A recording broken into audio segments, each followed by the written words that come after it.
So let's go to the business of the day, Mr. Oshun. So you've read the story of Whitney Adeniran. We are going to start from there. For what reason would you think Whitney just died like that during the inter-house sports? I don't know if you've heard if you've seen the video of the mother of Whitney telling us everything that happened. So when you saw that video, first, what came to your mind?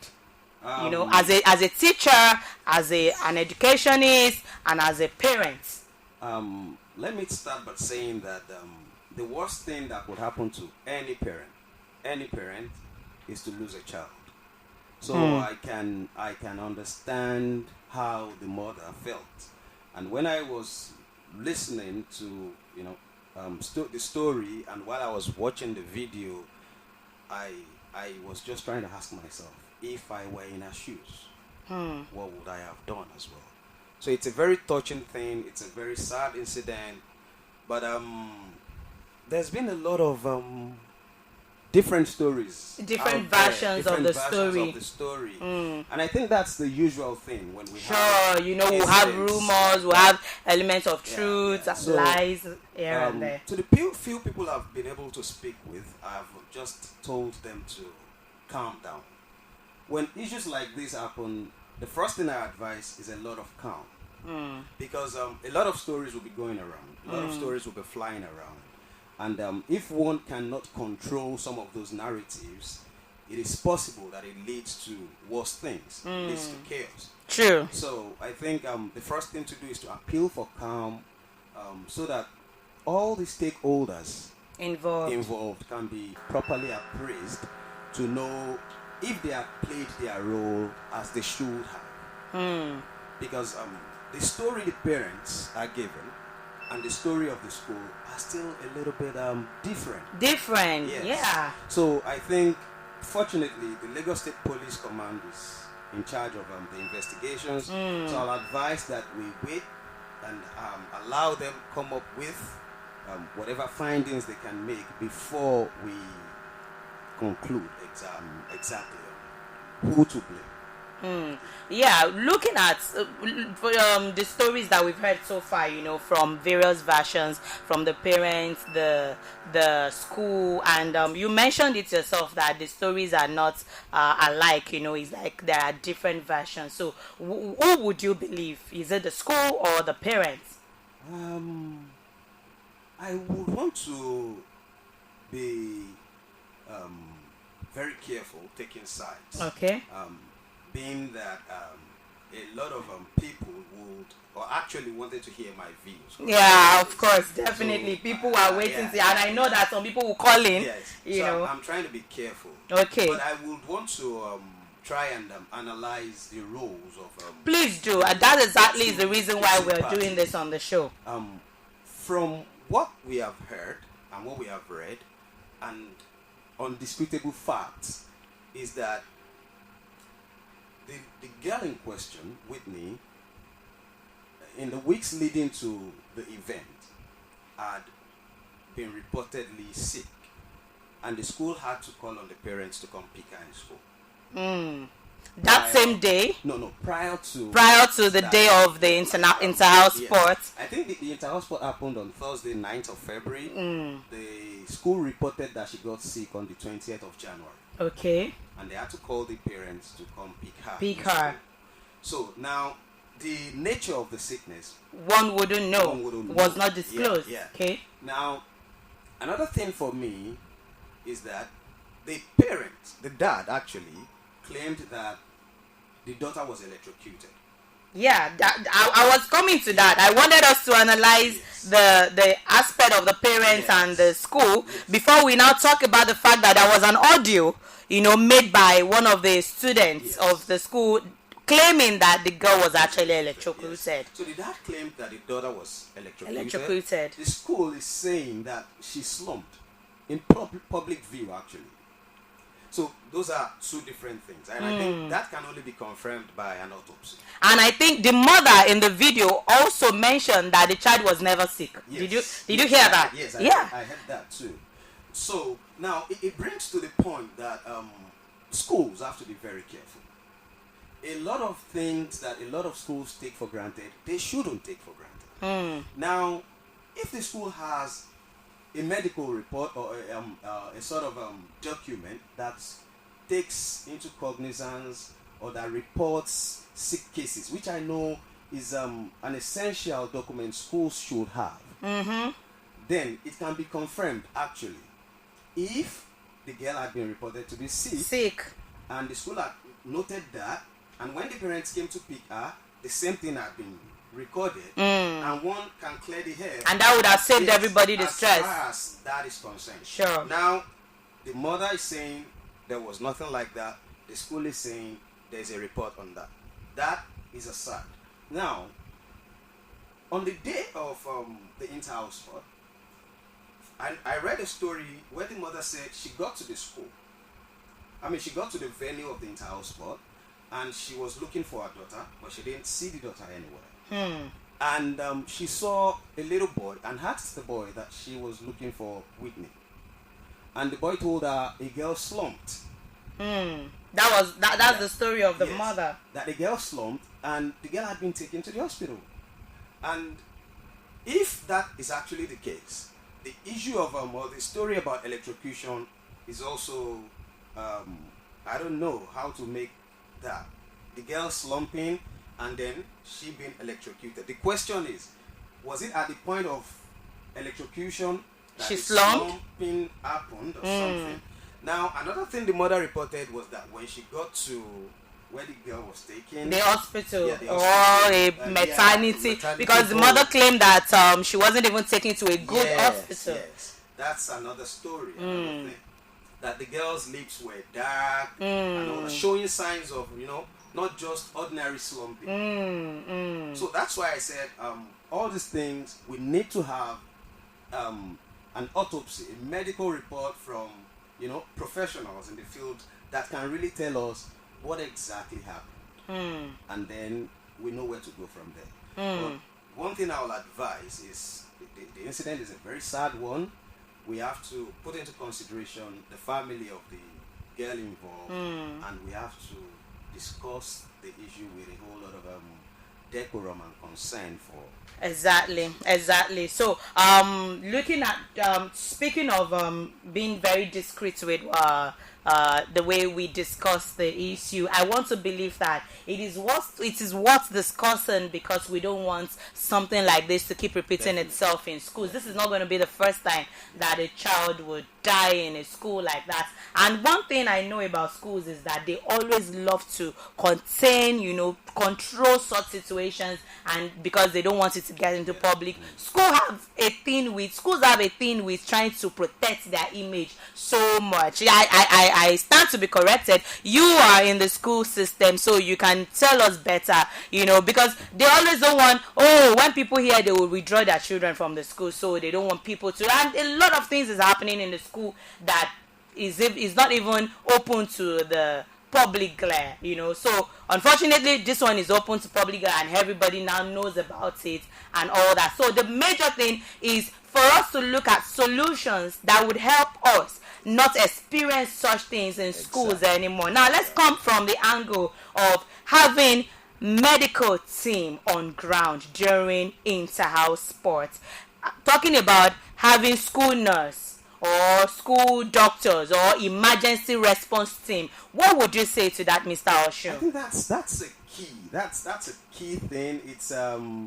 It's sacrosanct. It's not something you play with. Be it inter-house sport, be it normal school day, there should be a medical personnel on ground, because we are dealing with children. Yeah. There have been cases where parents, knowing that their words are sick and they still send them to school. True. If anything happens to the child while in school, the parent will tell you he or she is not aware that anything is wrong with the child. So it still boils down to the school taking responsibility. So as a school, you must have a medical personnel on ground 24/7, especially if you run a boarding house. So that is a given. There's no two way about that. Now, it is not enough to just have a medical personnel on ground. It is also very, very essential that you have all the necessary things. Now, the mother claimed in this witness case that there was no ambulance on ground. That the child was actually taken to the hospital with the school bus. She said she was even able to locate where she was taken to because she saw the school bus. Now, for a school that is holding a sporting event as big as that, and that is using a place as big as the stadium, and from what I read, where you have about 500 students and 100 parents, there is no reason why there shouldn't be an ambulance on ground. On ground. So I think in that sense, that was one wrongdoing by the school. I mean, how can a school as big as Christland College not have emergency response team on ground, ambulance and the like? For an event of that magnitude, there's no excuse for that. So I think that's one of the the issues that we had there. Probably, we never can tell, but probably if there had been an ambulance on ground, maybe we wouldn't be sitting here talking about this issue now. Okay. But we didn't have one, and now we have a reason to have this. Conversation. All right. So moving on, let's look at the story speaking about electrocution. When I heard that voice note online, I was like, really, this is another angle to this story. So while one would have thought, okay, maybe the girl slumped because she had an underlying medical condition, just like you said, the school reported that she was sick about some weeks before then and all that. So one could say, oh, she wasn't properly taken care of by her parents, she was sent off to school, and now she slumped and died because of that medical condition. Now, if possible, she was actually electrocuted. Who is to blame? I think it's still the school. It still boils down to the school. Now, I can imagine the way that place is. I know the stadium. I've been there a couple of times. Okay, you know the stadium at Agege. Yes, okay. Yes, I've been there a couple of times. So I can tell that when you have such a sporting event, chances are very high that you may not be able to control everybody that comes in. True. So I want to believe that the person who came to sell, was it candy? Of course, they had popcorn machine, candy, all this stuff. May not likely have been one of those contracted by the school. It is possible. But you know that there should have been a team of staff to control vendors who bring stuff that's to where that I kind was of actually place. going to. That shouldn't have even been allowed.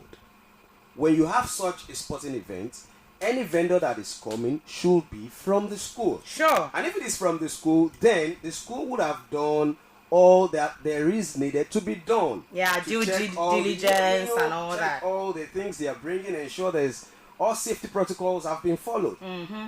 Then you can defend yourself if anything happens. But in this case, electrocution due to naked wire. That's what I heard. So that means something is definitely wrong. Something somewhere. has not been done properly. So I think the bottom line here is that to some extent, be it large or small, to some extent, proper monitoring was not done. Proper monitoring was not done at some point. And I think it cost us big time. Yeah, so on this note, let's go on this very short musical break. We dedicate this song, Olorunmi by Tiwa Savage, to Whitney Adeniro, who lost her life in the unfortunate incidents.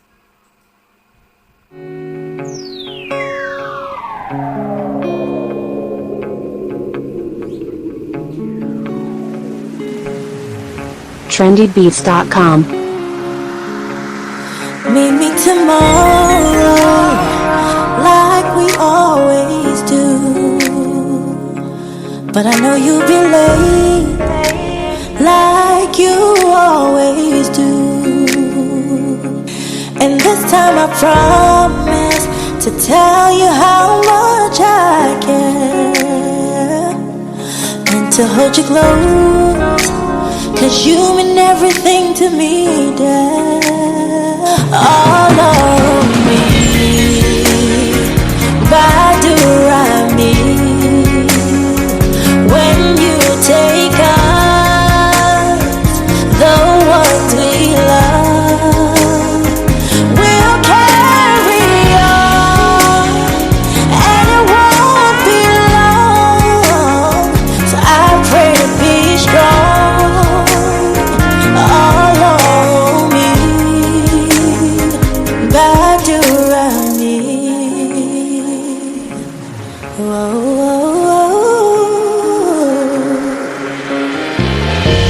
I'm trying to remember the last thing you said, and wondering if you're still there. I wish I could feel the silence with your voice. Now I'm staring at the wall when you could be standing there instead, all over me. Badurami, when you take us, the ones we love, we'll carry on, and it won't be long. So I pray to be strong, all on me. Badurami.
Welcome back. In case you're just joining us, this is Talking Points with Ronye Radio Talk Show on Nightingale Radio, and this is the program where we discuss societal issues and how we can learn from them, and of course how we can all cope with the situation of the country and how not to experience these issues again. So in another news, we had a 47-year-old man, Frederick Olorunfemi, was killed during a scuffle with a school bus driver who allegedly defied his 7-year-old daughter. He died on the school grounds in a fight with the driver named Jacob.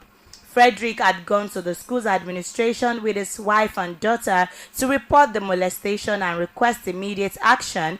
Jacob, the driver, fled the scene after Frederick was killed in the scuffle, prompting a police manhunt. Now, Mr. Oshun, this is another story still involving a school, and everything happened within the same week with the Christland story also. How can a bus driver of, let's say, in his 40s or 50s, can you imagine a man of that age defiling a 7-year-old pupil that you are supposed to be driving to and from school? It's very, very unimaginable. It's another sad situation, but I think in this case I will want to put the bulk of the blame at the doorsteps of the school. Okay. And my reason for that is I think the stories of molestations are abound. Mm-hmm. We hear them quite often. And to a large extent, everybody should be careful. It has nothing to do with not trusting who is working for you. Okay. It's just about trying to avoid any unnecessary situation. Now, for this to have happened, what it actually meant was that boss had no chaperone. If there had been a chaperone on that bus, I don't think this situation is possible. School buses should have chaperones who follow the bus. You should not leave the driver to the kids alone. I mean, it's not about just the molestation of a thing. You have a driver driving, kids, and when they're in the school bus, and the whole lot of things that could happen. Play and the likes. There could be bullying going on, and a whole lot of things. So there should be an adult that is with them, watching over them.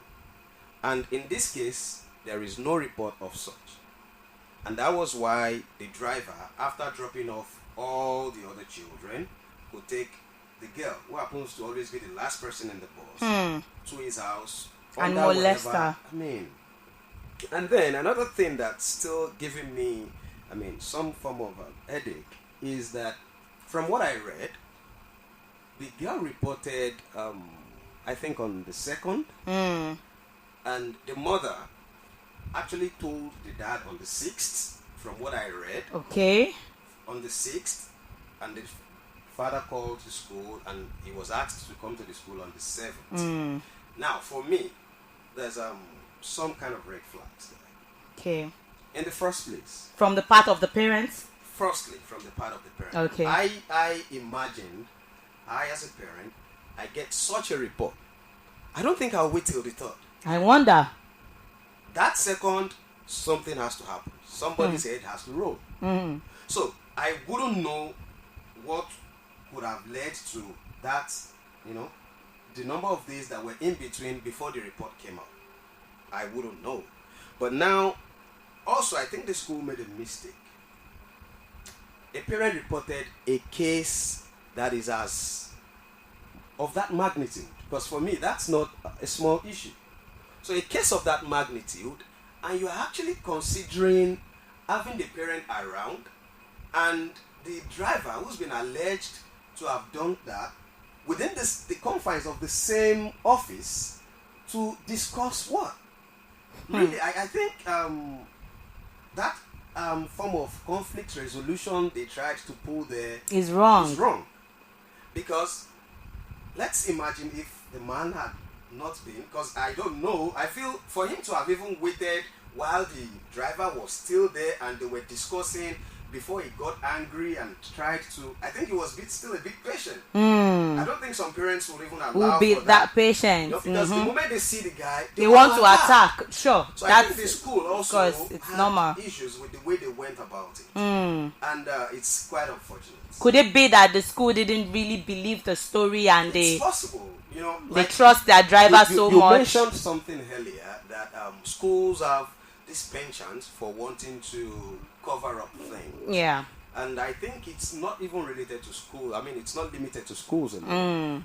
Naturally, when we have stories like that and we feel, okay, it could be our fault, the first thing that comes to our mind is that protective instinct. Let's try to protect ourselves. But I think we should try to cultivate the habit of learning to accept our faults, but taking the lessons. It's always very, very important when we take lessons from incidents when they happen than wanting to protect ourselves. Because when we take the lessons, we work to forestall such a thing happening again. If it's our fault, yes, we take responsibility. Whatever is going to come, we take it. But we ensure that it doesn't happen again. Now, so I think the school possibly could have been thinking maybe the girl was lying. But from what I read, the girl repeated everything she said to the parents, even in the presence of the school. Yeah. So I have an issue with that mode of conflict resolution. The school employed. I think I can't agree less. I can't agree less that was with what you led there. to the scuffle and the pushing, and here we have.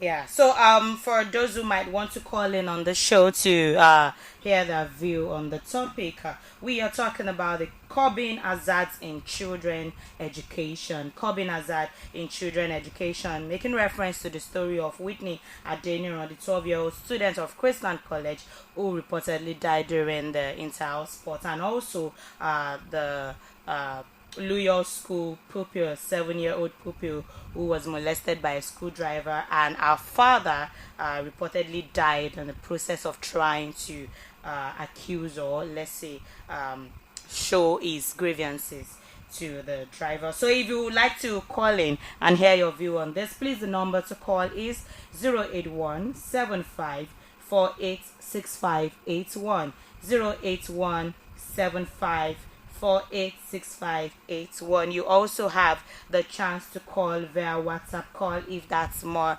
convenient with you. Yeah, we are in a free world, so if you would like to call with WhatsApp call, that number is also on WhatsApp. You are free to call in or send in a message, as the case may be with you. So Mr. Oshun is still here with me, and I really love, because a listener just sent in a message that I'm enjoying the program. It's quite educative. Yeah, thank you very much for that message. So I'm sure Mr. Oshun is really doing justice to the discussion. So let's talk about the death of Mr. Frederick during the course of trying to defend his daughter, or let's say express his grievances. It is normal. Anybody would react that way. If you were in his shoes, maybe you would even react more than that. But Mr. Oshun, do you think the driver intentionally killed him? Because I've seen some arguments online. Some say, oh, maybe all these drivers, they use jazz. Some say, oh, all these drivers, they use jazz. Maybe I have used ring. He just used the ring to hit him, and the man died, and all that. Why some say, oh, maybe the man already had some underlying conditions. He might be hypertensive, he might have some heart condition, and that anger would definitely increase his heartbeat and all that. It can actually be medically proven if truly he had an underlying condition. So on which side are you, Mr. Oshun? As much as I am a Yoruba man to the core, and you believe in jazz, and I understand the arguments of those who are saying probably the driver had, it could have been one thing or the other. I would want to still stick with medical sciences. Okay. And look at it from the point of maybe the man could have had an underlying ailment, and even if it didn't, sometimes when you are agitated, you are tensed, your blood is pumping over gear and all that, you are hyperactive already, something could just trigger an attack of some sort. So one can't rule that out too, that it could just be a natural freak accident that happened. And I want to stay in that lane. Okay. That probably it just happened like that, just an accident. But it still boils down to the fact that the school did it wrong there. They had it wrong there. And there's still some. Report actually states that the driver fled immediately. He fled immediately. The man I think died. Could it be that he fled because he was guilty? Well, I think it's a natural reaction Okay. to what has happened. He pushed someone and he sees that the person is not. He's lifeless. It's lifeless. The first thing that comes to mind is trying to. Japa. One can also not rule out the possibility that he feels guilty. Yeah. So in this case, we are hoping that we will have some form of information that would throw more light. But I want to relate this with the Whitney case. Okay, please do. Because in both cases, it's sad that we have to lose somebody. Exactly. We cannot rule out the possibility that even in both cases, they were just accidents that happened out of just natural causes. Probably Whitney had ailments that, she slumped. And I'm trying to take out the electrocution part out of the story now, that it's just a natural, freak accident and all that. Whatever the case is, one thing that is, for me, very important, that I don't want us to lose grasp of, is the lessons to take away from To these take things, away from it. to forestall future occurrences of this nature. We shouldn't forget that. Obviously, in both cases, there's been some element of inadequate supervision in both cases. In both cases. So that tells us that supervision is very, very important. Very, In very schools. important. In schools. We can't trade that for anything. So I think schools, even parents, should look out for these things. At home, there should be proper supervision. In schools, there should be proper supervision. And parents, please, when you take your kids to schools, ask. As in, I see most parents come to school and what they want to look at is the toilets, the building, and all that. And they don't really ask. Some cogent questions they very also. important things. Okay, so I think supervision, we shouldn't trade that for anything. for anything, supervision is really very important. All right, so we have a call. Hello, good evening. Hello, good evening. You're live on Nightingale Radio. Hello. Okay, so sorry we lost that, and I couldn't even hear what the person. Please, if you're the one trying to call us, kindly call back. So we are listening, sir. Yeah, so you were talking about supervision in schools and all that. Very, very key. We shouldn't trade that for anything. So let us not throw the baby with the bathwater. Yes, a sad incident has happened. Okay. But the lessons to take away from it, so my heart goes out to both. Hello. Good evening. You're live on Nightingale Radio. Good evening. Hello, am I on the Nightingale show? Yes, please. This is Talking Points with Ronye on Nightingale Radio. Hello? Hello, we can hear you. This is Talking Points with Ronye on Nightingale Radio. Okay, I think the person is having issues hearing us. Please, if you're the one trying to call us, please call back or you use WhatsApp call if that's better for you. All right, so speaking of supervision, I want to believe school owners, parents, teachers are listening to us right now, and parents can also relay this information to the schools their children attend. So let's go on this short musical break. When we return, we will be looking at something about solutions. Let's provide some solutions, which you already started. Let's provide some solutions to this problem. And also, people are calling for justice. You know how it is in Nigeria now. Justice for Whitney, justice for this. Anything that happens, there is already an hashtag going around on social media. Justice for this person. Do they actually really get the justice? All right, we'll answer that questions when we come back from the short musical break. I see an army of a soldier man marching across the street. Hey, hey, Mr. Soldier Man. Tomorrow is the day you go to war. Boy, you are fighting for another man's guns, and you don't even know him. Ooh, what did it say to make you so blind to your conscience and reason? Could it be love for your country or for the gun you use in killing?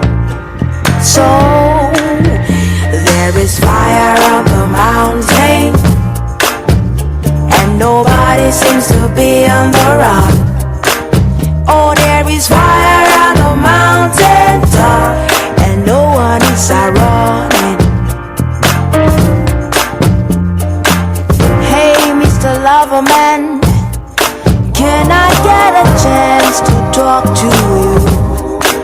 'Cause you are fooling with a dead man's corpse, and you don't know what you do.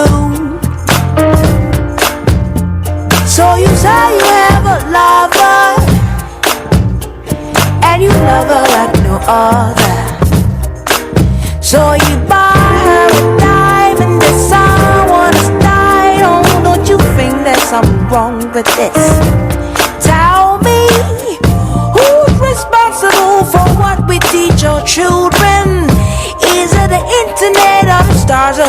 television. Why, oh, why?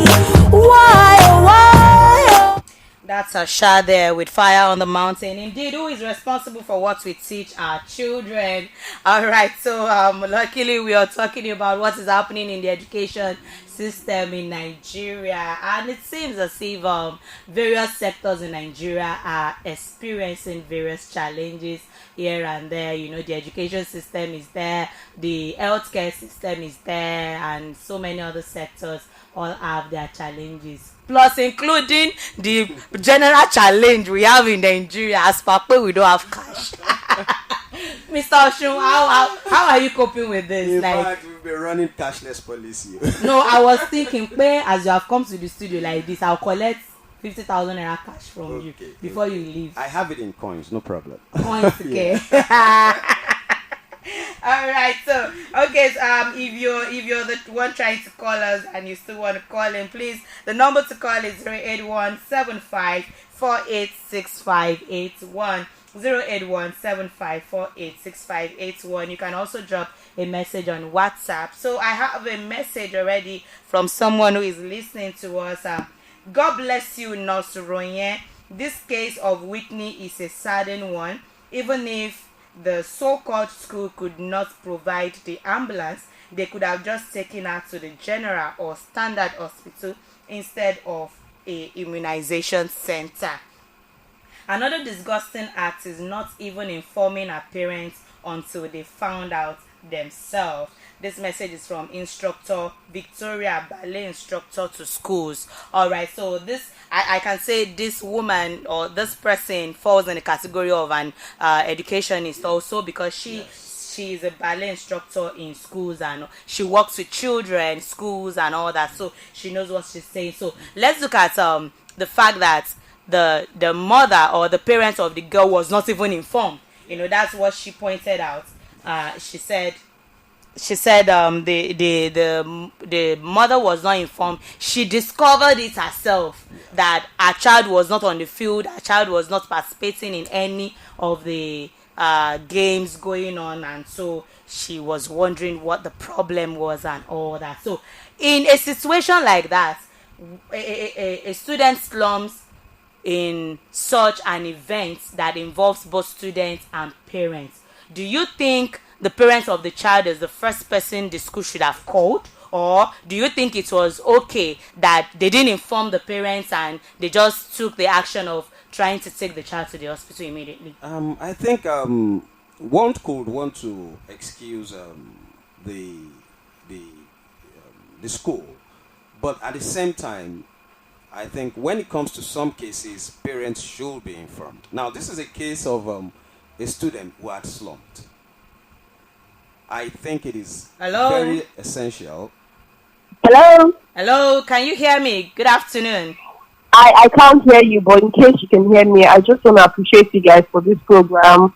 I think this topic of children's safety, both in school and outside, like, we just can't overemphasize on it enough. So keep up the good work, and thanks to Mr. Oshun for shedding light on so many things on this topic. We appreciate you, and all the best, guys. Thank you very much. What's your name and where are you calling from? Oh, she left already. All right, so US. Thank you very much for calling. By the way, we don't know your name, but thank you. I think in some cases, especially when there are these kind of serious cases, parents should be the first set of people you call. I mean, they are major stakeholders in the case, so there's no reason why you shouldn't alert them. In fact, they might be able to provide some information for you that, oh, probably don't do this, she's allergic to this and all that, so that you don't do some things. Now, in this case, the mother herself said that it was more like everything happened in between, like a 10-minute window. Mm-hmm. So maybe because of the shortness in time between when the whole thing happened and all that, probably the school got carried away. But I wouldn't want to excuse that. Okay. Somebody has to be calm in the situation, and somebody has to be able to take rational decisions. Exactly. So somebody must have called one of the parents. In most cases, I always go with calling the dad. Okay, You because understand? women are 'Cause, you know, emotional. women can be emotional and hysterical, but I still think they should have called the parents almost immediately. Okay, so because our time is already fast spent, we are getting to the tail end of the program gradually. So let's talk about justice. Justice. Everybody is saying justice for Whitney, justice for the Mr. Olorunfemi. You know, so what would you say about justice being exercised in this situation? Because people are saying that this is not the first time such a thing will happen, and at the end of the day, after investigations, they will sweep the case under the carpet and nothing happens, and then the person that dies just dies like that and no justice. So what do you say about justice? I want to say I still, In to a this very case. large extent, believe in our security apparatus as well as our justice system. I want to believe that due diligence will be done in this case. It's a good thing the police are, investigating, and I know that a whole lot of people are following the story. Mm-hmm. So I want to believe that once the autopsy is out, and we can tell medically and scientifically what led to the death of the two people involved here, then we can take it from there. If it is due to the negligence of the school, I think, at the moment, the school is under lock and key. Yeah, the school has been closed down by Lagos State so government. if whatever happened is due to the negligence of the school, I'm sure right steps will be taken. For me, justice, I don't know what form of justice you want to give that will bring back a dead person, really, you know. So I am not too key on justice as much as I am key on security, forestalling future occurrences. So I want schools to take the safety of their environment, the school environment, the classroom, as well as anything that concerns the school and the students. They should take it serious. From the moment the child enters the school gate, until it is confirmed that the child is home, safe and sound, the child is still under the care of the school. So schools should be particular about that. It does not end when the driver takes the child out of the school. You must confirm, the distance from the school to house A is 30 minutes. If in 35 minutes, child A is not home, the school proprietor should be concerned. What is happening? Call your driver. What is holding you up? Once there is proper monitoring, proper supervision, it helps forestall a lot of calamities. And I think, school owners should really take supervision and security very, Very seriously. That's it. Yeah, thank you very much.